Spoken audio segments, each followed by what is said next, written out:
Whiskey run on empty, now I'm on a roll. Same old road, but it's a different glow. Ain't nothing crazy, just a shift in gears. Funny how it all got clear. Used to think I had to chase the high. Now it finds me every time I try. Didn't see it coming like this. Now I'm right in the middle of it. I ain't saying I got it all, but I ain't missing what I thought. It's getting better than it should be. Little too good for a guy like me. Every door I used to push won't budge. Now they're opening up easy. Yeah, it's better than it used to feel. Like I finally got something real. If this is luck, I won't outrun what's finally right, what I've become. Too good, too right. Can't lie, can't lie, can't lie. Too good, too good. Can't lie, can't lie, can't lie. Ain't even gotta try.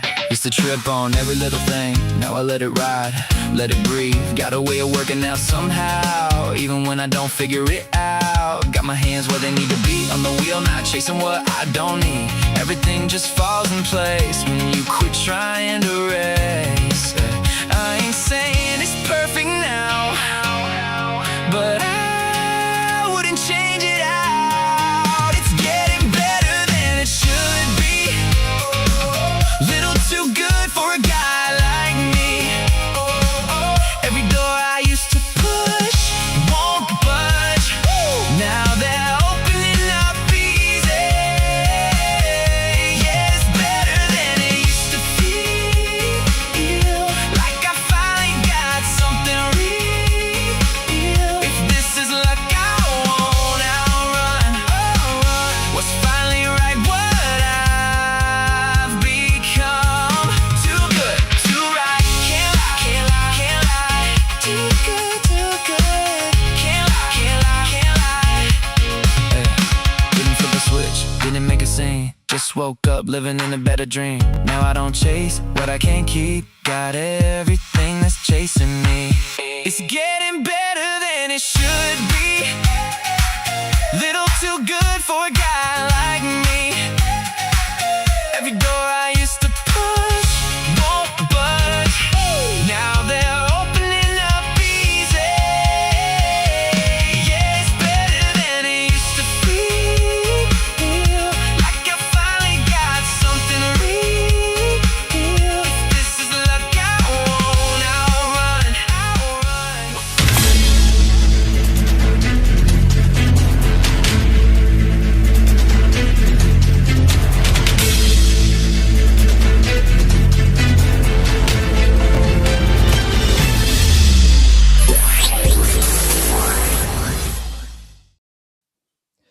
Good evening, everyone, and welcome into Apex News Above the Noise. I am Kyle Thompson. And I'm Craig Blanton.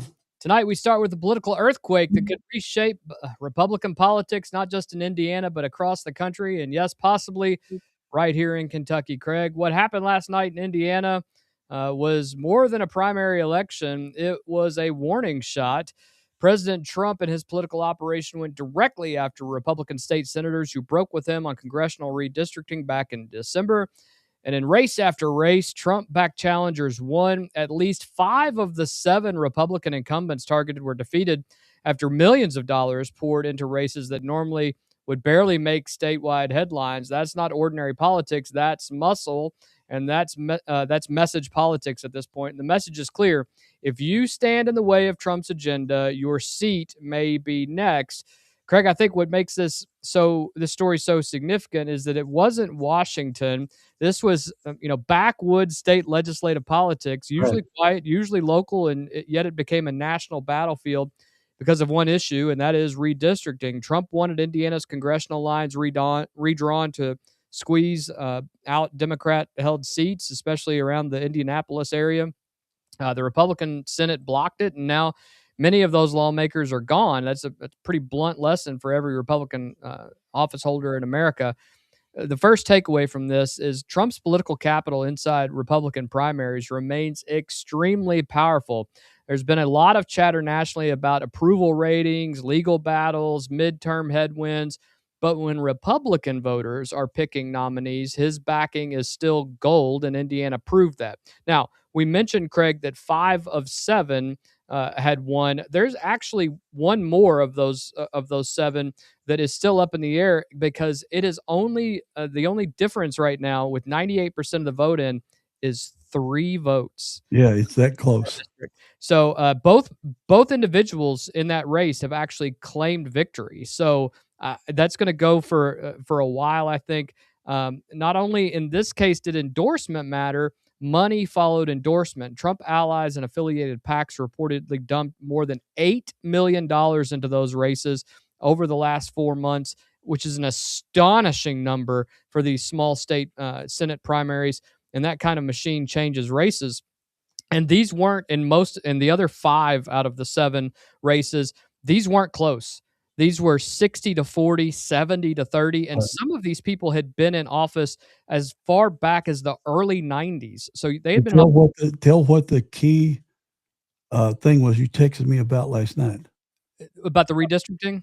Yeah, about how all the senators were against. They voted against redistricting. Yeah, so in December, the Indiana State House had voted to approve a new congressional redistricting plan. That's the way they were going to do it. They were going to set up the plan, then it goes to the Senate, and then they would come up with new maps.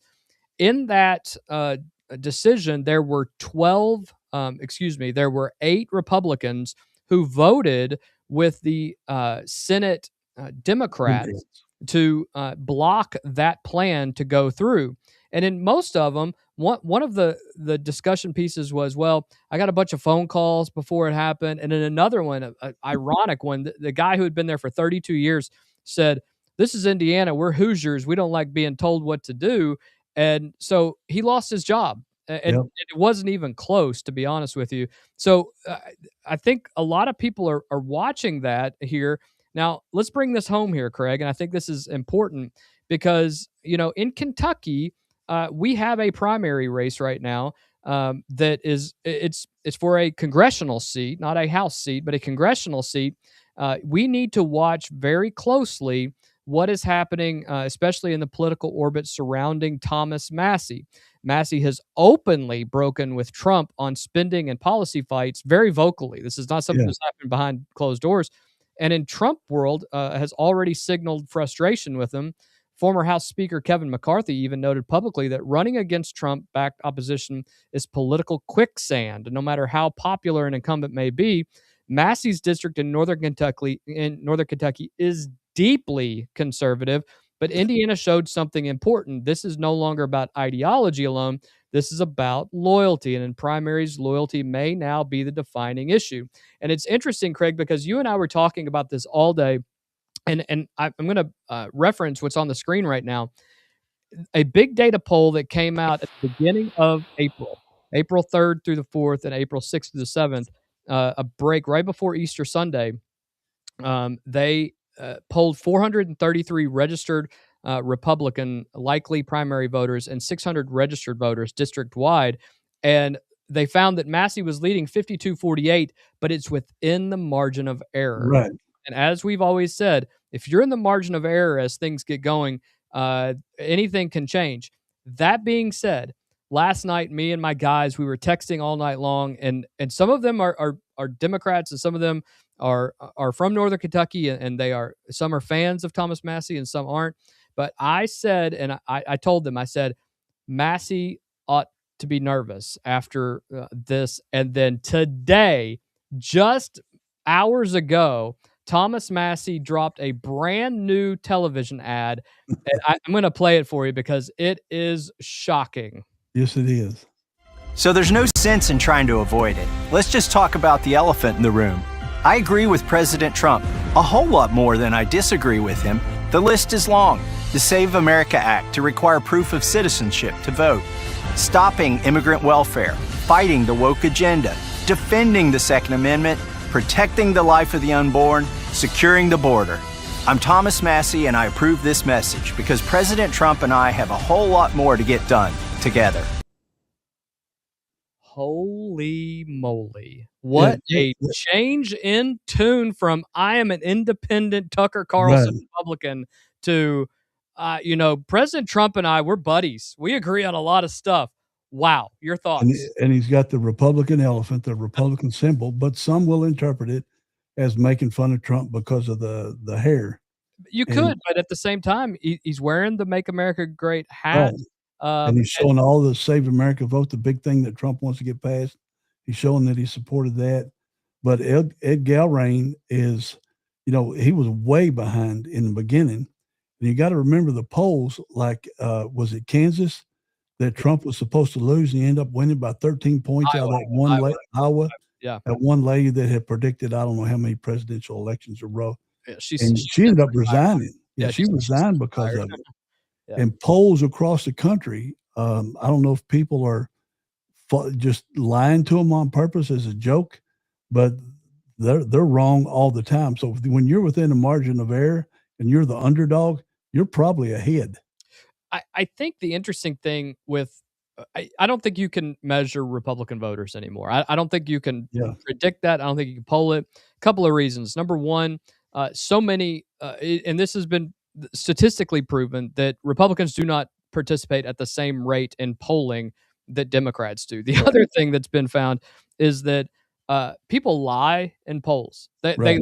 for some Hey, reason, Rush Limbaugh yeah, started all that. yeah, people people have there's two reasons. One, they want to do it intentionally to fool the other side. The other one is people don't believe that things are anonymous anymore. I mean, you mentioned something about, hey, we need a new washer and dryer, and everything on your Google ads and Facebook ads for the Right, next week are all washers and dryers. right, People are starting to believe that nothing is anonymous anymore. And I think in this particular case, people don't believe that they're protected when people say, I'm not going to tell you, what you say in this particular vote. And all of that, and I agree, all of that is, tabulated and compiled. I think you cannot measure the Republican vote. Now, it doesn't make a hill of beans difference if you don't go out and vote, if folks don't actually go to the polls, and Republicans, especially in midterm elections, have been guilty of not going out and voting in elections, and correct. and Democrats do go out and vote to their credit. So I think it's interesting that this has happened, but golly, the change from the tone of Thomas Massey in the last 48 hours is shocking to the core. Well, he's seeing all this redistricting going on, and he's seen the power of Trump, and that's all you can call it, the power of Trump. When he says something, people react. And after what happened in Indiana, what's happening in Tennessee, what's already happened in Texas, what's going to happen in Florida, what's going to happen in Alabama, I mean, he needs to read the writing on the wall if he wants to stay there. But I told you that earlier that I saw a thing, and I've not been able to confirm it, so I probably shouldn't even say it, but I'm going to anyway, that over 60% of Massey's donors are Democrats. So I don't know if that's what's rallying the Galran people to really come out now, because I think he's ahead. I, You I know, think I think it is going to be very, very close, which is shocking when you're talking about someone running for their sixth term. And let's be honest, a few years ago, Thomas Massey was the darling of right? of He the was, core Republican group. yes, he And was a right winger. and so this has been kind of shocking to see this, but to see the flip this quickly from the Massey campaign, to me signifies that he knows it's closer than he was Right. letting on, Yeah, and and Indiana Massey, probably scares yeah, him. Massey's an MIT near genius or He's a rocket genius. scientist. He's a rocket Yeah, scientist. yeah, he is. And then he's an electrical engineer, I believe. Yeah, And then Ed Galran is a Navy SEAL. right. So you got, super smart guy because he runs his entire farm off of four Tesla battery walls. Right. He pays for no electricity. He's a sharp dude. But then you got a warrior that's protected this country in the worst of things that they won't even talk about running against him. So it's a top battle, and it's going to be interesting to Well, watch it and in the primary. it is interesting as well because with that dynamic, Thomas Massey has been very anti the Iranian conflict, very anti-Israel, very anti. I mean, these two are very different in Yeah. the type of candidates that they are. Now, there's been lots of complaints, and I'll defend Massey in this sense. Massey's like, let's debate, let's talk about the issues. Gallrain has left him hanging dry a couple times with regard to not participating in Yeah, not appearing in the not debate. appearing in the debates. I think in the Better Business Bureau issue, it's just a bunch of it's a mess. I don't know how that transitions in the next few election cycles, whether you'll even have debates anymore, to be honest with you. Well, But and when you're behind, I mean, if you're technically behind, yep, you one don't. minute. I mean, Yeah. when you're ahead, you don't appear in debates because you got nowhere to go backwards. So I'm wondering again, all these polls, we've seen them wrong the last two presidential cycles, badly wrong. I mean, like double-digit points wrong. I wonder if the same thing's going on in Northern Kentucky. Well, I think that's interesting, and I know we're mixing two issues: the redistricting in Indiana and the redistricting Mhm. in Tennessee and Alabama and Louisiana. But it's that issue of the Indiana guys were simply saying, you don't have to tell us what to do. We don't want to redistrict. We don't want to do what Washington is telling us to do, which is very much the line of Thomas Massey. When it comes to how he votes in the House. And right now, What happened? yeah, I mean, these guys were entrenched senators, state senators, and you can Yeah, think of the ones that you guys are watching us right now. You can think of the ones in your area. These guys had been there for more than 32 years right. and were beat bad, and so nobody is safe. Nobody's safe at this point. And some of them were beat by 40%. I mean, Yeah, that's a slaughter. yeah, it So really is. that just that's why I said the power of Trump and mentioned all those other states. And for People are 5 of falling in 7 line. for 5 of 7 to win and maybe 6 of 7 to Yeah, win, that's impressive, but let's take it to the next level with regard to local state politics here in Kentucky. We're about to have a primary here, and if you're not on the idea of, "Hey, maybe we need to look at redistricting at this point," take it to the next logical conclusion, are you going to be on the bad end of the Trump attitude at this point, and right, someplace you don't want to be at this point.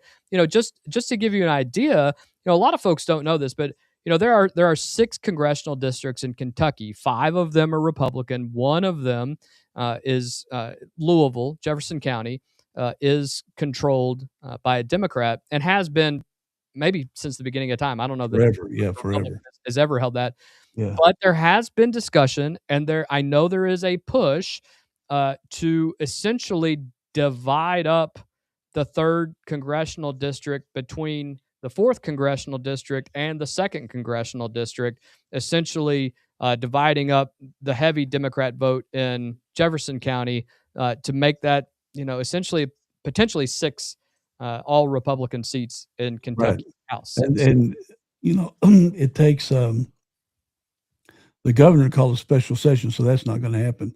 No. But more than likely, we're going to have a Republican governor, and that could very well happen. It absolutely could, it wouldn't shock me if that wasn't one of the foundational discussion points that you'll hear over the next year. And Kentucky, unfortunately, we have the weird years of election cycles. So we're going through all of the Senate and House stuff right now, and we will up until November.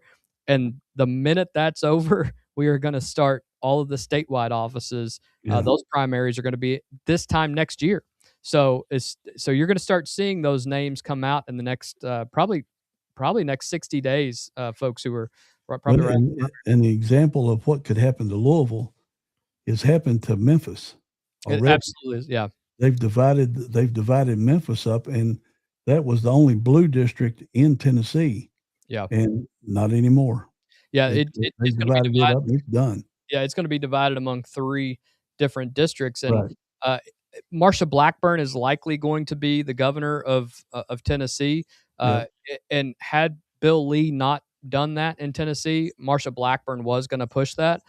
So it was inevitable that was going to happen. Alabama's a little bit weirder because they actually have a case in the Supreme Court right now dealing with their their boundaries, their redistricting. So there's some idea that they have to wait for the Supreme Court to come back with that decision, but they have already pushed off. They don't have their primary election until August, I think. So Yeah, they canceled it yeah, or delayed it because of the court hearing. yeah, and Louisiana actually delayed theirs as well. So Because Hakeem Jeffries has threatened to sue the world. yeah, well, I I just I just want to see Ron DeSantis do some more Hakeem Jeffries impressions. I think that would be great if we just let those guys roast each other And all the time. he's doing some pretty good AI He videos is. or somebody. No, I mean I know it's not him, but Yeah, it's not him sitting around. there's some killer AI videos coming Yeah, out between Hakeem Jeffries and DeSantis battles yeah. on both sides.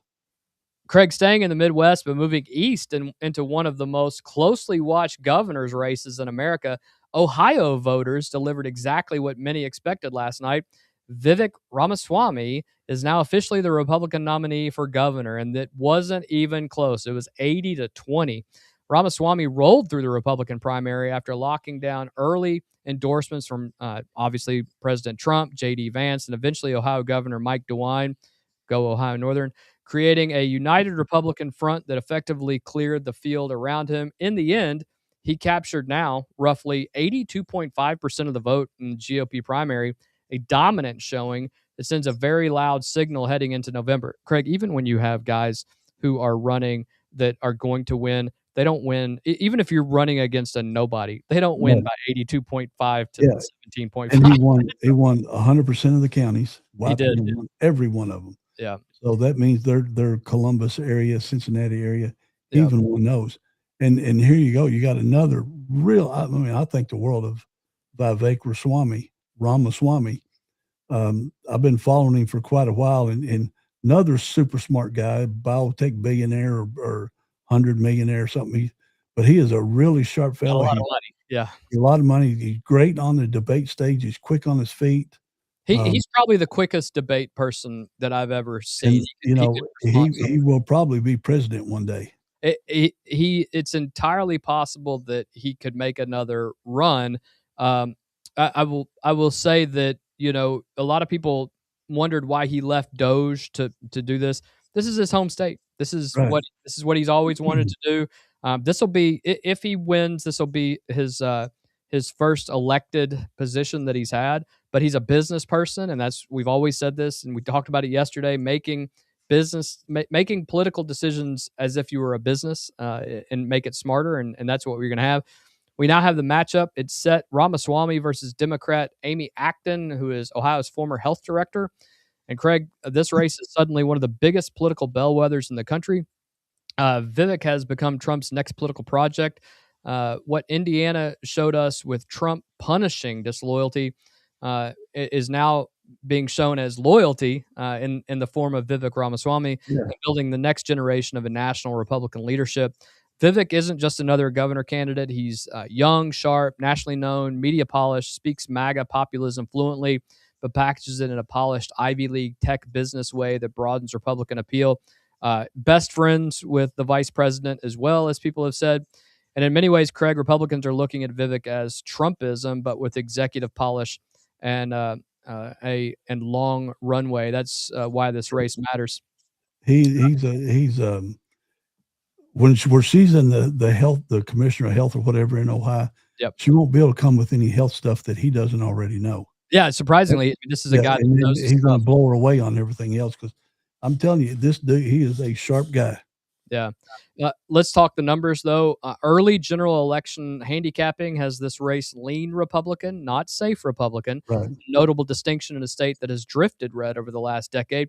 Ohio has become reliably Republican federally, but statewide Democrats can still compete with the right candidate and turnout coalition.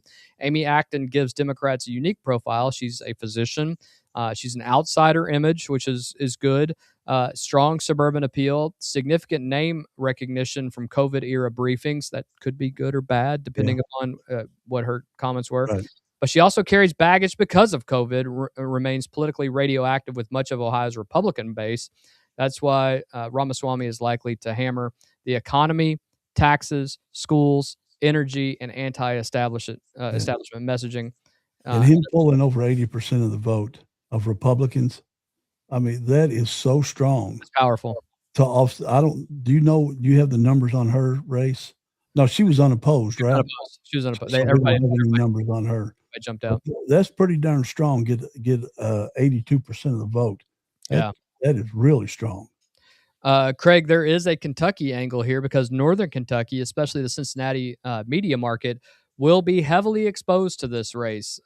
Ramaswamy's messaging, cutting taxes, shrinking government, aggressive school reform, anti-DEI rhetoric, and America's First economics will absolutely bleed over into Kentucky Republican primaries and messaging because they're now doubled up in time and space as we get closer to those elections.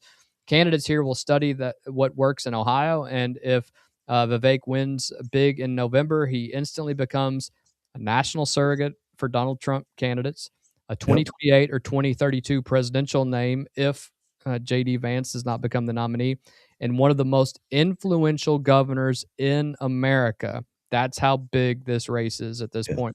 Craig, I want your take on this. Is Vivek simply the favorite because Ohio is red, or are we watching the launch of the Republican Party's next national superstar if he wins the governorship? I think down the road, this guy will be president. Like I said before, he is so smart. He's so American, even though he's of Indian descent. I've listened to a ton of his videos and interviews on YouTube. This guy with Charlie Kirk and with others, this guy is just super sharp. And he will be, I predict, maybe not in my lifetime because he's still pretty young and you still got to go through J.D. Vance and Rubio. Right. But I think we're looking at a president down the road. Life happens. You never know. And remember this, whoever wins Ohio becomes president. Over the last 20 years, whoever wins Ohio becomes president of the United States. Well, and Ohio has the most presidents of any state of all time. So, Buckeyes. Yeah, the old Buckeyes. Before we transition into our next story, you and I were watching the California debate last night, and it was must-see TV for all the wrong reasons. Yep. Katie Porter, who, if any of y'all ever watched the show before, is one of our favorite people to highlight, mainly because some of the things that she says in public and the way she says them. But she said something last night that it was as if the quiet part was finally said out loud. Let's go ahead and roll this. It's about 30 seconds. Yeah. It's the job of the California governor to protect every single Californian. The sanctuary state policy is designed to make sure that our state resources, the taxpayer dollars, the public servants that we have are focusing on doing their jobs, which is not cooperating with the federal immigration authorities. These are Californians. They contribute to our economy. They pay taxes, and they're one of the only ways that our state has been growing in recent years. That is so crazy. I mean, she admits it. One of the things that has been such a criticism of the Democrat Party and the state Democrat Party in California is that they have allowed illegal immigration so much because they want their country, they want their votes and congressional their census data. Yeah, and they're going to lose that in the 2030 census, and we know that. How many are they losing? Two seats or four? Two seats? They're losing possibly up to 4 seats. But the other thing is the U.S. Census Bureau came out about a month ago and essentially said, "Hey, by the way, we got it all wrong." And they only got it wrong in favor of Democrat states and to the detriment of Republican states. Right. So they emphasized the population of New York, California, Illinois, New Jersey, and they undercounted the population of Texas, Florida, Alabama, Georgia. I mean, it's all algorithm based, and you can make any algorithm spit out the numbers you want. Yeah, and that's why it's overemphasized. Plus, with them losing all that population, with the census, there's 2 interpretations. One is a head count, and the other interpretation is it's Americans, born Americans, U.S. citizens, legal U.S. citizens. Yeah. California's got 10 million At least. uh, At least. non-American, non-legal. They're called federally in the code is illegal aliens. So they could lose just an absolute ton of seats. Same with Illinois, and same with New York. They could lose a ton of seats. So the Republican states would gain those seats. Yeah, and at a time when redistricting is happening, and for those of you who are not keeping score of the redistricting, if the states went fully into redistricting mode, like we're going to do this and we'll counter what you do, it's like 250 to 185 or something in that nature. So Democrats have already done theirs. right. Many Republicans times, as we talked about yesterday, many times. It's why the New England states are 40% Republican, but there's zero Republican representation. It's 100% blue. So now that it's got close by the voter public switching to the right across the whole country, now the Republicans are doing the redistricting, and it's going to come out greatly to their favor. I mean, well, it will. And you and I talked about this yesterday that, we don't want to go this route. We don't think it benefits anybody because you do disenfranchise voters across. I mean, and let's use the Northeast. We pick on the Northeast a lot, but the Northeast, 33 to 40% of all the people in the Northeast. And when I talk about Northeast, I'm talking about New Hampshire, Connecticut, Rhode Island, Massachusetts, Maine, all of the. There are no House representatives that are Republican up there. They have gerrymandered it all to the hilt at this point. And so now the Republicans and a lot of the Republican states are going, hey, wait, we probably should have done this a while ago. And they've been doing this for 40, 50 years. So now the Republicans are now playing the game, and people are getting mad at the Republicans because the Democrats are getting mad at the Republicans because they are. But let's be honest. I mean, what's good for the goose? But at some point, you will have disenfranchised voters in these states, which will cause people to move from those states to other states that they agree with. And if you look at a map of the United States, there are more people who are right-leaning, at least, or moderate, than there are left-leaning. And because of that, it will not benefit them in the end. Yeah, you saw the calculations after the presidential election. I think every state but two, 48 of the 50 states leaned by their vote numbers, leaned more to the right than previous elections. So it's statistics, it's numbers, but numbers count. They scream with what's going on. And we can just look at Kentucky. In the 1990s, we were 100% Democrat. Yeah.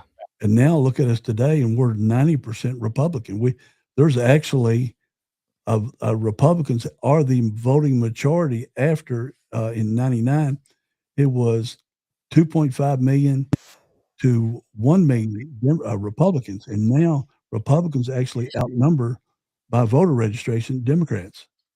Yeah, and there are obviously still some Democrat strongholds. We both live in one right now, but those numbers are changing. It used to be 85-15%, and that's obviously changing over time. It used to be 90-10. Used to be 90-10.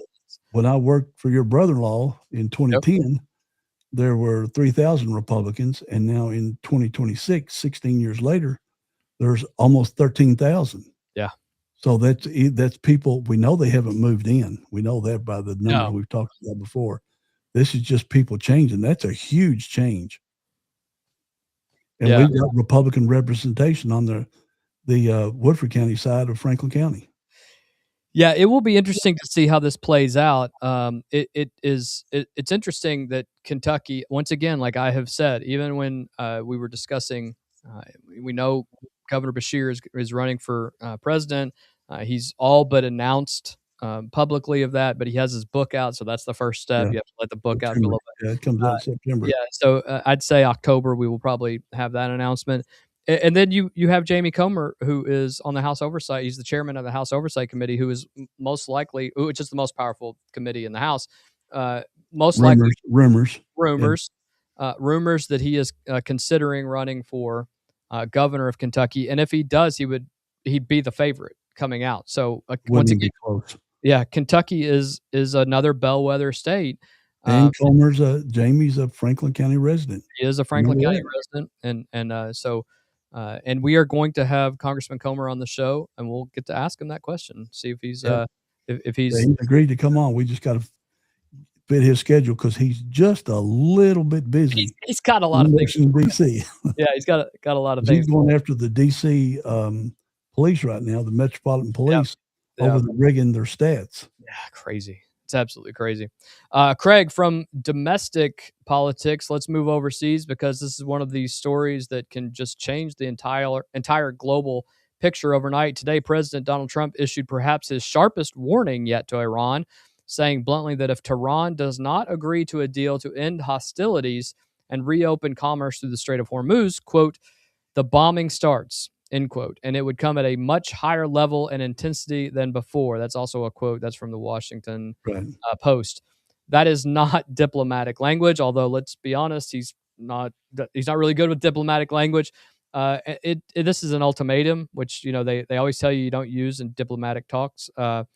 And Craig, the world is now watching to see whether Iran blinks or whether this war enters an entirely new and much more dangerous phase. Late breaking news as well is that the French carrier Charles de Gaulle has departed from the island of Crete in Greece and is headed to the Strait of Hormuz as well. So finally, the U.S. has an ally that is sending an aircraft carrier and some resources to the area. This is on the heels of area is key. The area, not into the Strait of Hormuz. They're at least moving some stuff. This comes on the heels of the United States saying that they will be moving 5,000 troops out of the bases in Germany, which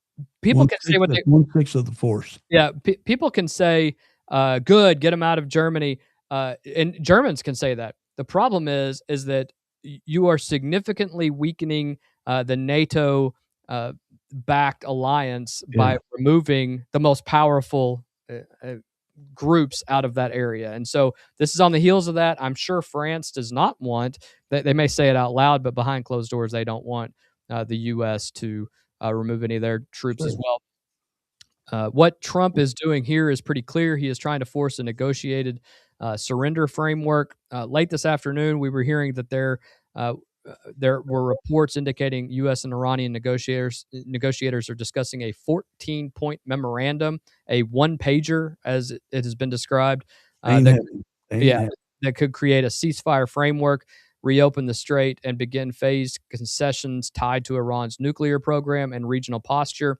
However, late word this afternoon is that the IRGC leaders have essentially said no deal. They're not even interested in it, which also means that now we're at 0 hour.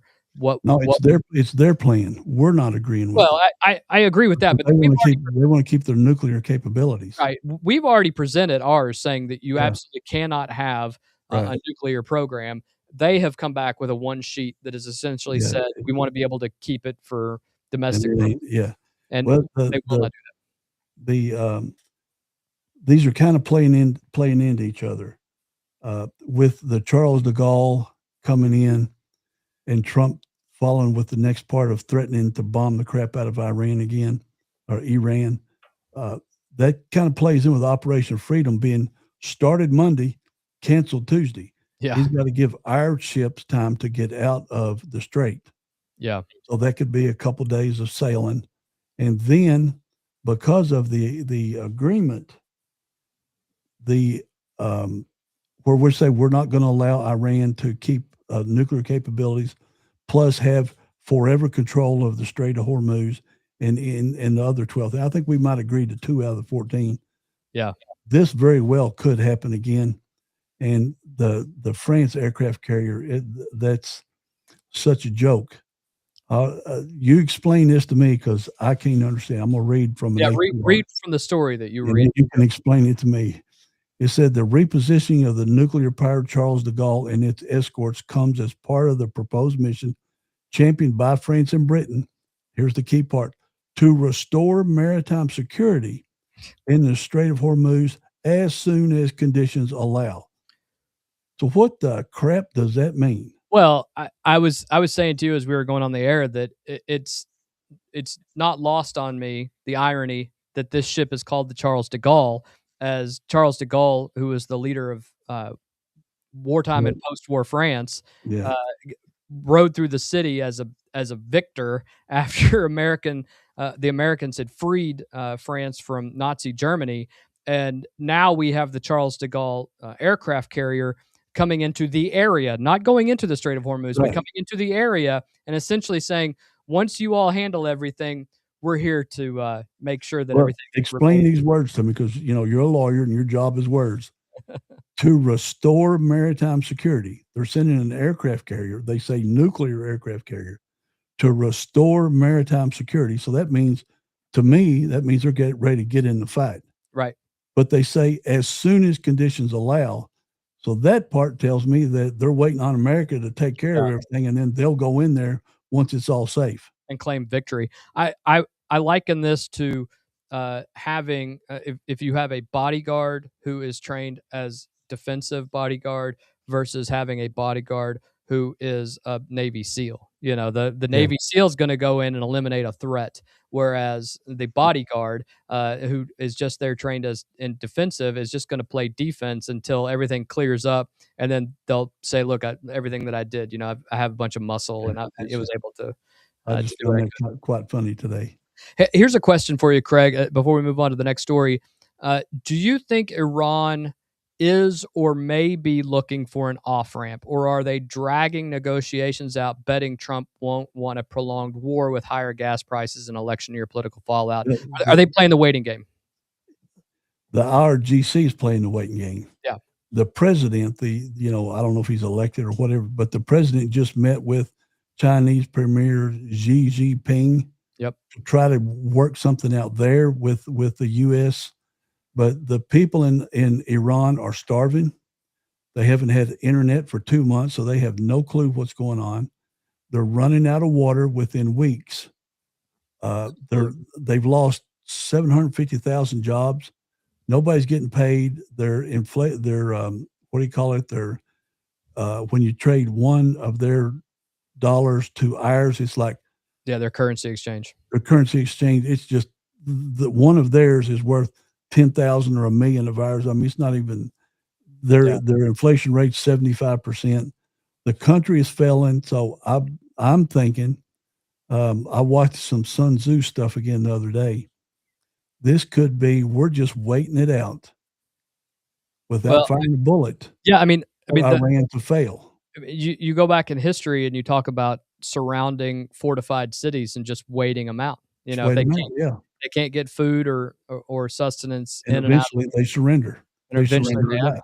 Yeah, so and that's what it's looking like here to me.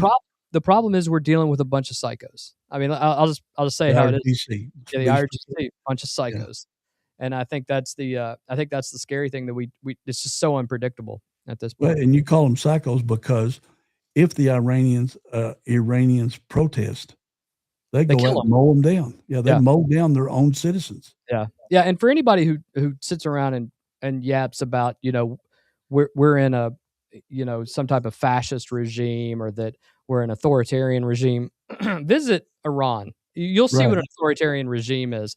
When you go out and you try to voice your concerns about the government and you end up dead. And yes, there are mass graves of men and women who are dead over the last. You're gay, you're a female. Try moving around anywhere in Iran by yourself. Yeah, a female's got to have a brother or some male figure in her family just to even go outside. Yeah, and then what they do with gay people? They throw them off the roofs. They do. Well, Craig, let's shift now to a health story that has suddenly become an international headline, and frankly, one that's raising some serious alarm bells because of how rare and deadly it can be. Officials have now confirmed an expanding Hantavirus cluster tied to the cruise ship MV Hondius, with the number of sick passengers rising to at least confirmed or suspected cases, while the death toll remains at 3. International health officials are investigating whether this was introduced by exposure before boarding or whether limited person-to-person spread may have occurred on board, something that is exceedingly uncommon but has been documented with the Andes strain of the hantavirus.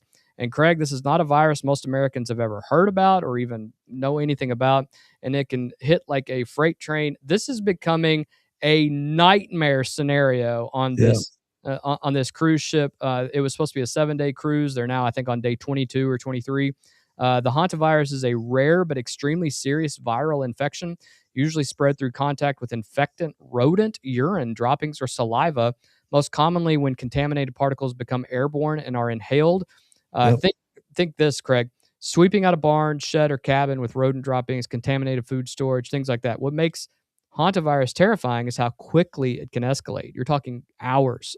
And there's no cure. Absolutely no cure. I just checked just to Yeah. back up. Yeah. There's no cure, and like you said, what did you say? The ship's been out 22 days so far on the 7-day trip. And the number of If Americans they on can't figure it out, Yeah. it ain't coming to shore. No, and there were some individuals who got off at a port, and they think they've tracked them down. They flew out to Johannesburg, South Africa. So they think they're trying to quarantine them as well. It's a Norwegian ship, isn't it? It is Norwegian registered. out of it left Argentina, I believe, and went up the coast of Africa.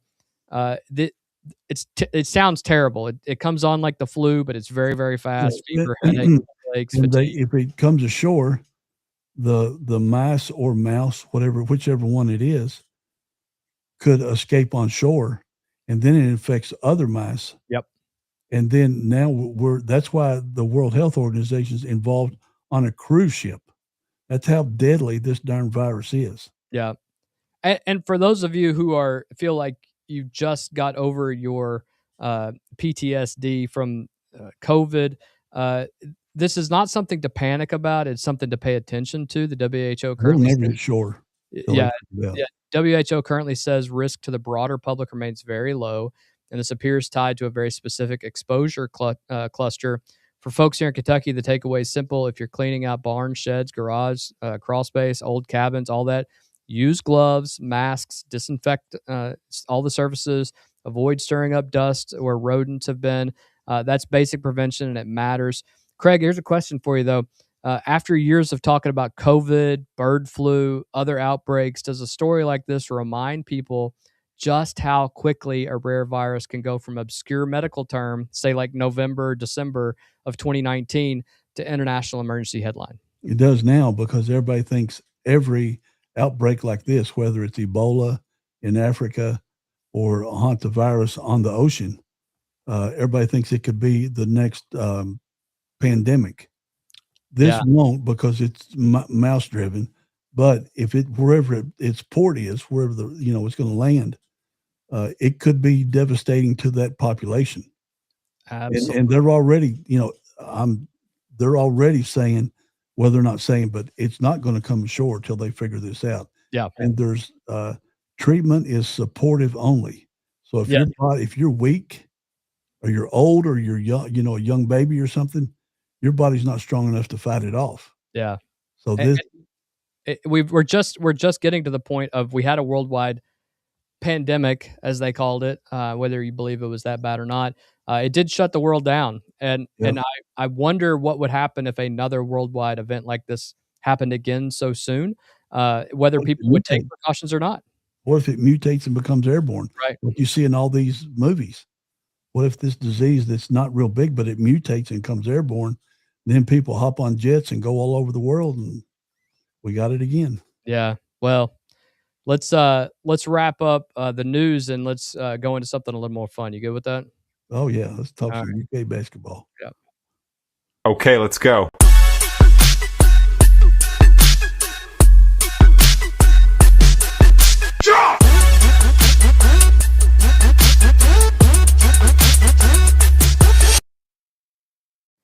Okay, I was just teasing, Craig. This isn't good news. No, it's not. Well, maybe it might be. It might be. You never know. But let's bring it home to Lexington, because there is major movement at the University of Kentucky, and not all of it is kind to the Big Blue Nation, as we were hoping for. The headline that hit Wildcat fans hard today is that Marcio Santos is headed elsewhere, signing with Louisiana State University, the old LSU Tigers men's basketball team, and not Kentucky. And Craig, This one is another stinger because for weeks there had been real chatter that Mark Pope's staff was aggressively pursuing this guy, at least in the last 10 days, Yeah. as a major front court piece. And all of a sudden, he went from visiting him in Israel, where he was playing professionally. Think about that for a second. Yeah. He flew to another country. Flew into a war zone. Flew into a war zone. To recruit And couldn't yourself. land this recruit. And you remember his stat line on the game. 0 for 0 for 0 Across for the 0 board. across the Yeah. board.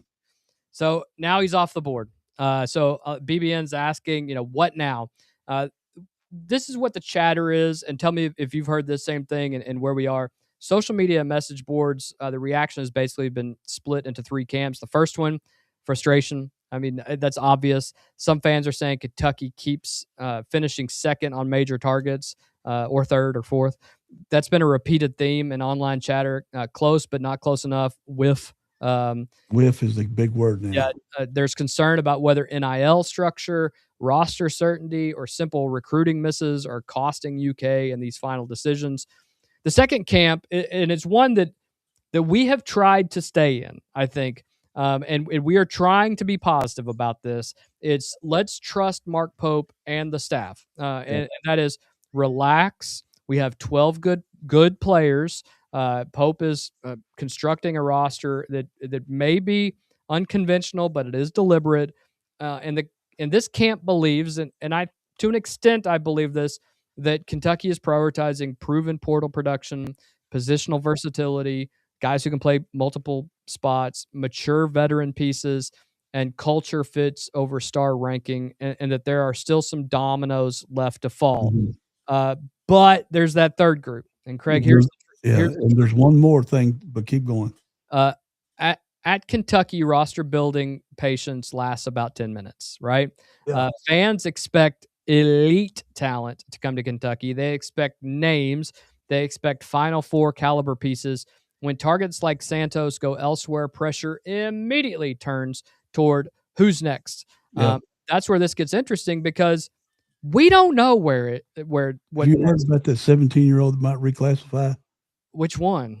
I don't know. I ain't got his name. The very first one we talked about. Yeah, and there still isn't any Pope movement. offered last year when he was 16. Yeah, Nothing. Okay. It's just absolutely nothing at this point. I think my concern is that UK doesn't seem to have a plan. There doesn't seem to be a focused Not now. architecture of where we're going with this. We're desperate. And it appears that Mark Pope is focused on this experience, roster balance, wing shooting depth. But the concern is that we don't have any interior size. And I'm going to throw something out there right now, Craig, that should concern you tremendously. There are reports coming out as of last night that Malachi Moreno that's what I was going to bring up. has snuck in to the first round talks. Yeah, late first round. And if he does, the money is going to be fairly equal to where he would be at the University of Kentucky. If Kentucky loses Malachi Moreno, forget it. We were talking about having great rebounders and things of this nature because of he's coming back with experience. That's your centerpiece down low is Malachi Moreno, your Kentucky kid. Now I will say this. And how many players would have to play out of position because of that? Oh, I mean, would Ken Williams go to a 4 and the 4 go into the 5? The two other big players we got that aren't centers. I think you'd have to. I mean, Cam's a 2 and a 3, right? He's a guard and a forward, shooting forward, small forward. And one of the best players returning with Moreno. And with Moreno, the thing that might lure Moreno away, he'll go to a top NBA team, which means he'll get like the same money, like you said, plus he will get time to work. He won't get much minutes, but he'll get time to work with NBA professional athletes. And will that make him better working with the pros in practice every day? And he'll get some preseason time. Or will he do better by playing every game at UK against mid-level college players. I think that's exactly where I was going with this. Is that he would sit the bench for any team, even Right. a team in the bottom end, or he'd be in the G League, one or the other. Mhm. But look what I mean. Reed Shepherd succeeding this year proved that spending a year in the G League is not purgatory like it used to be. Yeah, 'cause he was scoring 40 and 50 points every time they'd send him down, and they'd be forced to bring him back. Yeah.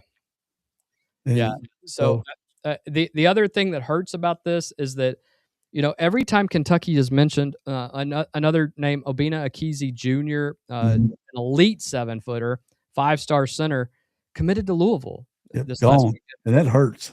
And That hurts bad. I mean, he's reclassifying to join Louisville Right. and chose Louisville over Kentucky.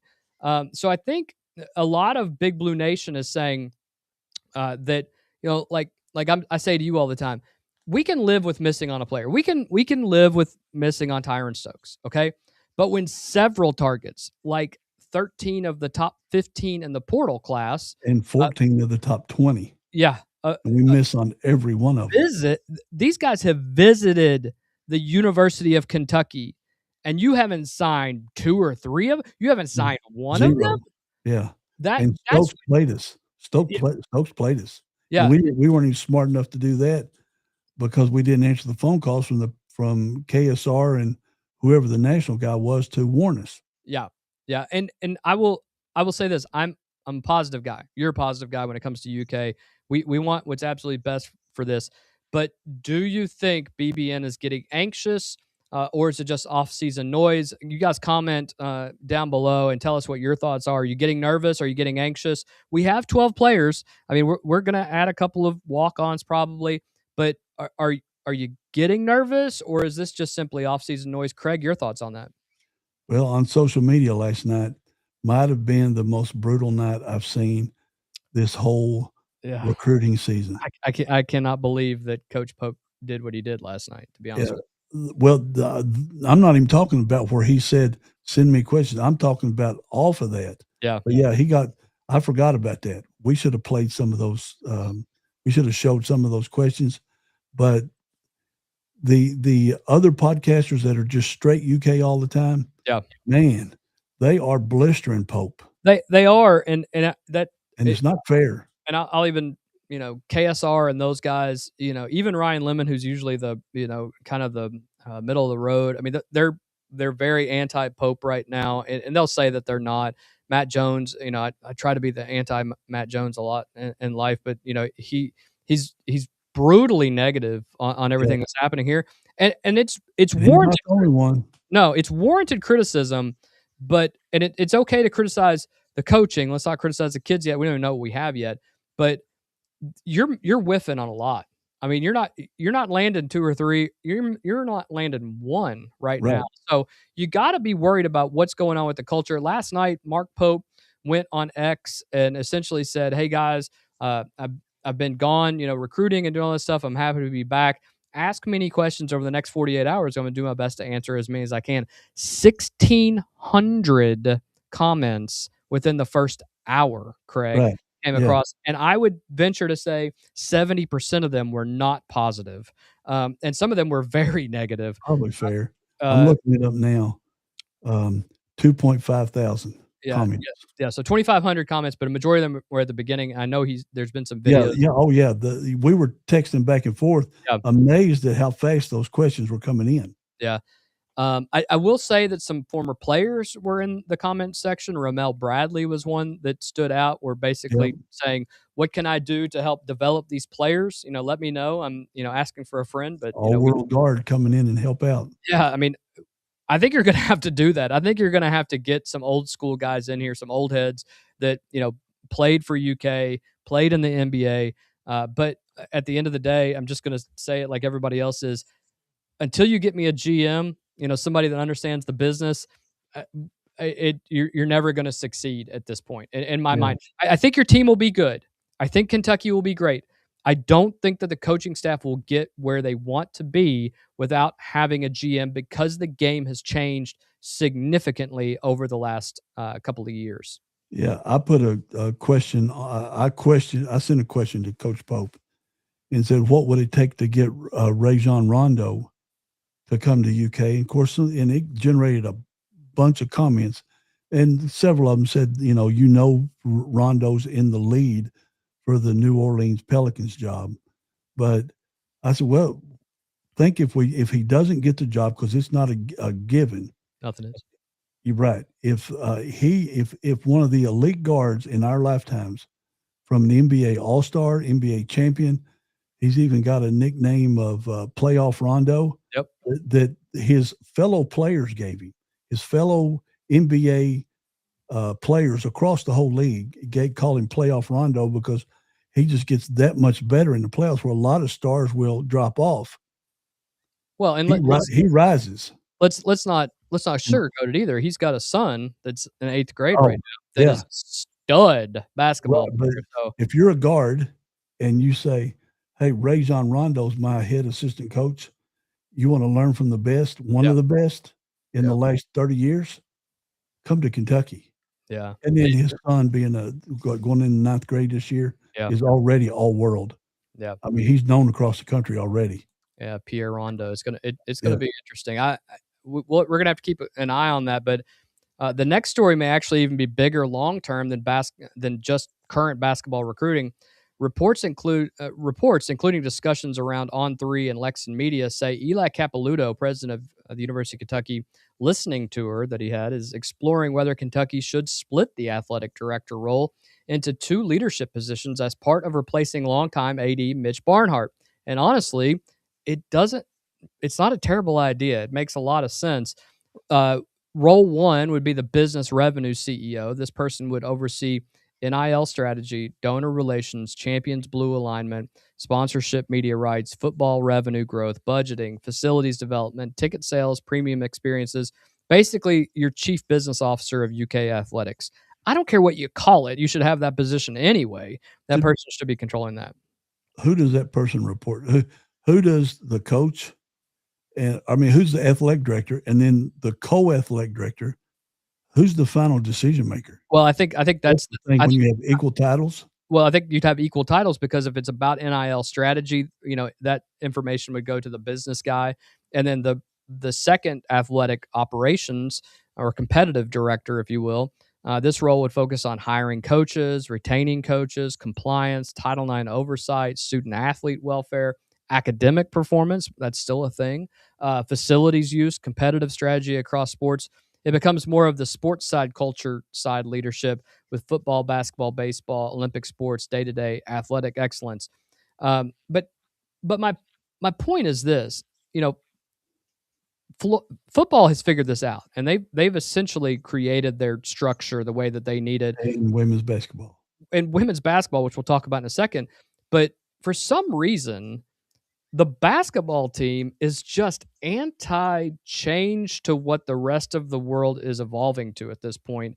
And they simply don't want to do that. But the problem is that if you create these 2, we've talked about the benefits. The bad part is if you create these 2 spots, just like you said, who am I reporting to? Because I could be talking about NIL deals, but if I screw up the NIL deal, that could affect coaching. So I might be both of the guys trying to figure out what's actually happening here. Yeah, who's the decision maker that if they screw it up, you can fire them, because if the one AD's got a Tyrann Stokes level player, and he says, hey, the coach wants this guy bad, and the financial guy says, nah, he's not worth it. Who makes the decision? I think it's easy to say it's a good idea, and it has benefits to it. You have to have somebody where the buck stops, right? You have to have a guy that makes the decisions, and you're not creating that environment when you have too many people that can ultimately have a say in those final decisions. Have the AD and then the GM, and then that's what I think. I mean, why don't you have an AD and then you have a GM? Works for every NBA team, every NFL team, every NHL team, every MLB team, and it's working for NCAA teams at this point. And it's got a history of 100 years, 75, not 100 years. Yeah. So why are we not employing that at UK? Well, I don't know. And as days go on, we're going to have to have some answers. And I've got a question for you that hit me with that I saw last night. On those 14 to 20 players, or 13 to 15, Why are they not? We've got the venue. We've darn sure got the fan base. We've got the practice facilities. We've got the TV contracts. We've got the history. Why are we not landing those players? Does it fall down to one thing, and it's that they don't like Pope, or they don't have faith in Pope making him better? I don't know that it's they don't like him. I don't think that they want him to coach them, and that's two different things. Yeah. You know, there are lots of guys in the NBA who are not player friendly, but guys love playing for him, right? Same thing in NCAA in college. You have guys who are tough coaches, right? Bobby Knight, great example. Coach Pop in the NBA. Yeah, people were terrified of Coach Knight. People loved playing for Coach Knight. Yeah. You know, so I think there's that aspect of it, but I think it's bigger than that. I think it's not just Coach Pope. I think there is a disconnect between the entire basketball operations program that is not understanding how the sport has evolved and what needs to go into this, and they are not media savvy. They are not they're not savvy with what these kids want to hear. They're just saying things like, you know, you want to wear this Kentucky jersey, and you know it's got all this tradition. These 17-year-old kids don't give a darn about basketball tradition, right? They don't care about that. Who are two of the most media? Does Calipari got the #1 recruiting class this year? Darn close. Yeah. Darn close. And so who's the two most media savvy coaches? Patino and Calipari. Calipari's #1. Right. And he's back. He's back, baby, however they want to say it down there. Yeah. He's got I think it's the #1 recruiting class right now. Well, it's between him and Michigan right now. Yeah, and he's top 5 next year in all the preseason polls. So Cal's back. So, and nothing will hurt the UK fan base worse than if Calipari makes a Final Four. I mean, I'll tell you right now. What set on Calipari's emotional thoughts? What made him just say, "I'm just going to ride it out"? What happened at UK that? Well, and that's why, Calipari's not riding off to the west. No, he's back to a top level coach again. And maybe some of that was getting let go and thinking that his time was up, and you need a little impetus. I mean, Patino's riding on that too right now. But caused him to not give a crap. Yeah, there's something for 4 years. Yeah, there's absolutely something, and it may be something as simple as there may be donors that they tell him that he has to kiss up to, and he doesn't like those donors, right? Yeah. We could have donors making demands that they say you have to give it to him, and that's a terrible situation if that's the case. But I think at the end of the day, you know, we know Calipari's a good coach, but he was phoning it in the last few years. He wasn't great. It'd be a PhD study. Why did he change from being so enthusiastic, being such a great coach, to laying down? I mean, that's all you can say. Yeah. And now he's got Jerry Jones and whoever owns the Tyson Foods, whatever that guy's name is. Yeah. They're Arkansas's #1 supporter. So you got 2 multi-billionaires that are supporting your program, and we got 1.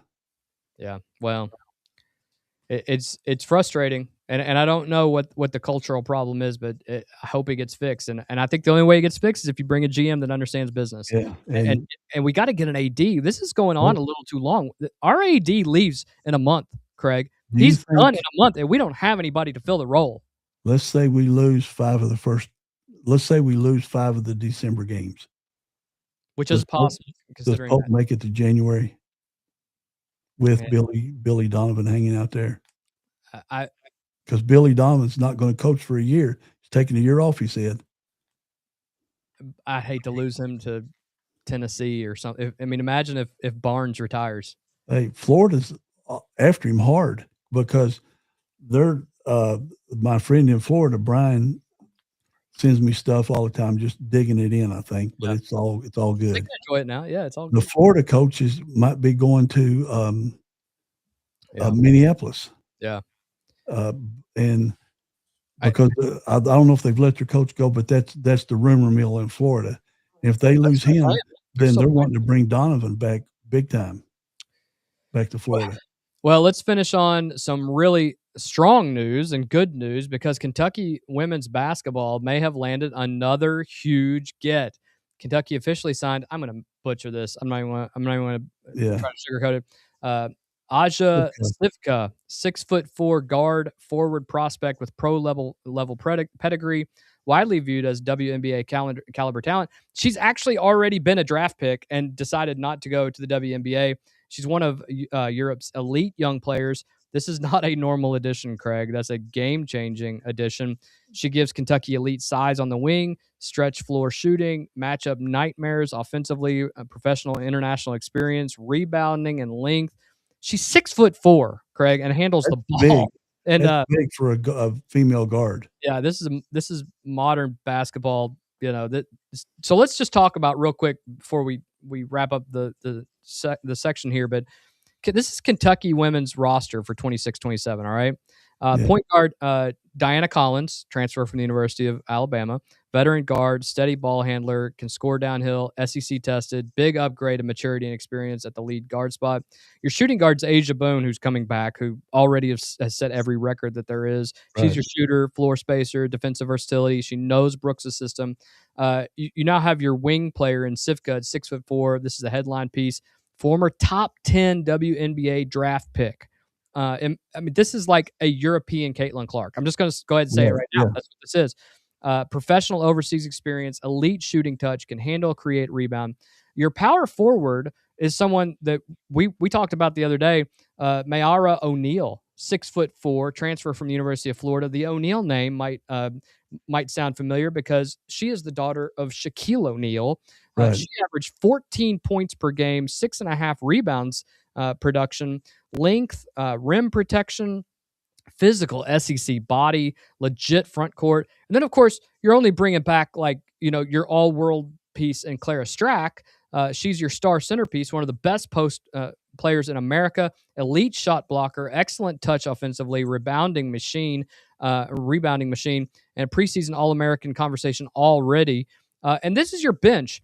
Ayanna Patterson, who transferred in from UConn. Right, who was in the finals again, and she left UConn to come to UK. So Kentucky has added Collins, O'Neal, Patterson, Sivka. It's an A+. It's an A+. Kenny Brooks nailed it. They're going to be fun to watch. They're going to be a lot of fun to watch. Now, let's compare them to national powers. University of South Carolina, the team that, is all world. Yeah.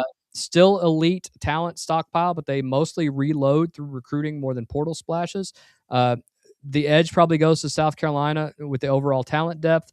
But the edge to Kentucky is that we have portal impact pieces and immediate fits. University of Connecticut, still blue blood, still dangerous, but roster construction is more traditional. They're going through that right now. They probably have one of the best coaches of all times up there, if not the best coach. The best coach, yeah. But Kentucky has physicality and transfer impact. Then you have USC. They're loaded through the portal NIL, but now Kentucky belongs in that conversation with them and LSU and others. So the blunt read is this, Craig. If this roster beat LSU this year. Yeah, absolutely. We'll probably finish second in the SEC. Kentucky women should begin next season ranked somewhere in the top 10 to 15 nationally. And there's a legit argument that they should be viewed as a dark horse national championship contender. This isn't hype. This is not just Big Blue Nation hype. They are a real contender. And honestly, right now, Kenny Brooks has built a cleaner offseason than Mark Pope. Your thoughts? Yeah. Well, and I haven't seen any preseason, way too early top 25s. But with this edition here, I don't see how UK's not in the top 10 with all the others that they've got this year. Yeah. Plus, we were lucky as can be that Brooks didn't take the Virginia job. Yep. So that tells you that he's a wanted, marked coach that other programs want him. So he decided to stay, which was just to our great luck. Yeah. And as he goes each year, he's going to be able to get better and better players. And then when UConn, what's his name, when he retires, Gino Ariel, that's going to leave Don Staley at South Carolina. Yep. And the coach out at USC, and maybe Kenny Brooks. Yeah. Well, this recruiting is phenomenal. Yeah. And we're gonna. He's putting Pope to shame. And by the way, if you haven't experienced the Memorial Coliseum, the historic Memorial Coliseum experience during UK women's game, and if you haven't been to UK's Memorial Coliseum in the last 20 years, it is totally different now. Completely different. There are end zone seats, there are lights experiences, there's new video boards. Take a Sunday afternoon when they're playing one of their SEC games. Go down with the family. It is well worth it. I will. Yeah, I'm thinking about doing it this year. Me and Teresa going up there. Yep. I've never been to a women's basketball game, but with what he's got on the floor now, it should be interesting as could be to watch. Yeah. Craig, staying right here in the Commonwealth, there's some genuinely exciting news for Kentucky high school athletics, and it's kind of a move that tells you the sports landscape is changing fast. The Kentucky High School Athletic Association has officially approved the addition of girls flag football and pickleball as sanctioned varsity sports beginning in the 2027-2028 school year. And Craig, I think this is a bigger story than people realize, because this isn't just adding games, this is expanding opportunities, because now these sports are going to become scholarship sports for not only girls, but girls and boys in pickleball. This is going to be a really fun scenario. Girls flag football is going to explode, especially in Central Kentucky. And I can't wait for the Franklin County Flyers to put their first team together. I know Eddie James is already chomping at the bit to have some of those girls. Did Eddie coach them too? No, but he'll have them line up against some of his guys too to kind of work. And there's talk of girls flag football in the Olympics. They are, yeah. So we're getting it going at the right time, because it'd probably be two more Olympics away. Yeah, this one and one more. Yeah, So girls flag football is going to be really fun. It's booming nationally. For those of you who don't know, the National Football League has heavily invested in girls flag football programs across the country, sponsoring pilot leagues, grants, uniforms, and developmental initiatives with state associations. And the why is interesting, because it's fast, it's skill driven, it's accessible, lower contact, relatively inexpensive to launch compared with tackle football, easy for schools to field quickly.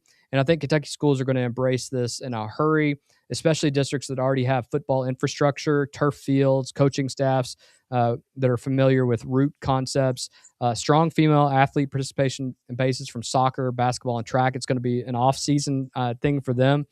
You can immediately see athletes from volleyball, basketball, soccer, and frankly, Northern Kentucky, track, Northern Kentucky, Louisville, Lexington, Bowling Green, and right here in Central Kentucky could build strong programs very, very fast. And I'm really looking forward to this. I think it's going to be great. And it is going to be an NCAA sport in the next 5 years. I can almost guarantee it. Yeah. And what it does is going to give more opportunities for young women to go to college for free. So and what's the NFL Pro Bowl now? Flag football. Flag football, right. The Pro Bowl was a joke before, like the NBA All-Star game. Now they've made it fun to watch again, and the players actually enjoy playing. But you don't see them skipping out and saying, "Oh, my little toe hurts. I'm not going to be able to play." You're seeing skills. They really enjoy it. Yeah, you're seeing the skills that they have. Now, Craig, let's talk about pickleball. Yes, Craig, pickleball. Some folks are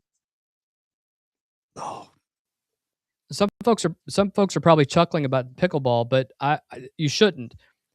Pickleball is what soccer was 30 years ago. Yeah. This sport is massive. Pickleball is one of the fastest growing sports in America because it has lower barrier to entry, easy to learn, highly competitive once developed, indoor or outdoor play options, affordable facilities compared with many varsity sports. And here's what schools like. You can create teams relatively cheaply by converting existing tennis courts or gym space. Right now, pickleball is more popular than tennis by about fourfold in the United States. It's going to create more scholarship pathways, more participation opportunities, more girls' athletic growth, more community engagement. And if the KHSAA handles it right, this could become another thing Kentucky becomes really, really good at. And Craig, I'm already thinking about this for our local sports: Frankfort schools, Frankfort High, Franklin County, Western Hills, Great Crossing, Frankfort Christian Academy, schools that have athletes right now who could excel in these sports. The question becomes, who wants to be first and who wants to build a powerhouse? I think of our friend Mark over at the Western Hills, the head coach of the volleyball. Mark Wallace, the head coach of the volleyball team. You know, that's a sport that Frankfort embraced early, and now they have a top 10 team over there with what Mark has done. What do you think about these sports taking off here in Kentucky? And what do you think about girls flag football or pickleball? Well, any new sport that gets the kids off the streets, Absolutely. you know this in your job. Yep. Am I still there? Okay. Yeah, Okay. you're, Any yeah, kid, you're- any sport that gets the kids off the street, I'm 100% for. Pickleball is not hard to play. It's not hard on your legs. Yep. In Shelbyville, when we go on walks with my daughter and her son-in-law, the pickleball courts every time are packed with people waiting. We're building pickleball courts here in Frankfort finally.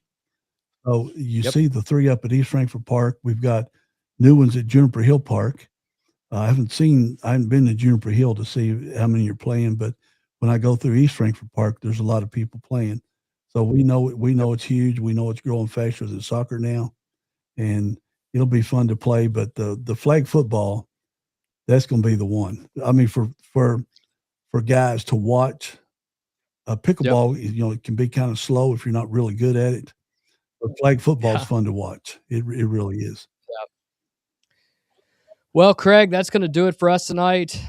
We covered a lot of ground, from political shockwaves in Indiana and Ohio to rising tensions with Iran to troubling health news involving the Hantavirus cluster, and of course, a busy day in Big Blue sports and major changes coming to Kentucky high school athletics. Plenty moving in the world and plenty moving right here at home. For Craig Blanton, I am Kyle Thompson saying thank you for spending part of your evening with us. If you enjoyed tonight's show, make sure that you like, subscribe, and share Apex News Above the Noise so that you never miss breaking news, sharp analysis, and the stories that matter most without all of the interference and noise. Have a great night. Stay safe, and we will see you guys next time. See you. There you go.